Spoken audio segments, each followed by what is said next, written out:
Hello everyone, welcome to Last Day Academy. இன்னைக்கு 10th standard maths ஓட example 1.10 தான் பார்க்க போறோம். Example 1.10. இது என்ன question? Using vertical line test, determine which of the following curves.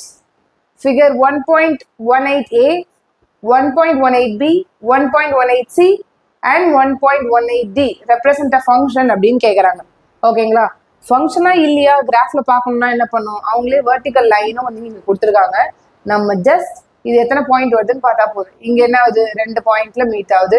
இங்க எத்தனை பாயிண்ட்ல மீட் ஆகுது? ஒண்ணுதான் இங்க மீட் ஆகுது. இங்க பாத்தீங்கன்னா 2 பாயிண்ட். ஸோ அப்போ இது ஃபங்க்ஷன் கிடையாது, இது ஃபங்க்ஷன் கிடையாது, பி தான் ஃபங்க்ஷன். நெக்ஸ்ட் டி ஆப்ஷன் பார்த்துடலாம். இதுதான். இதுலயும் நீங்க கோடு போட்டீங்கன்னா என்ன ஆகுது? ஒரே இடம் தான் உங்களுக்கு பாயிண்ட் ஆகுது.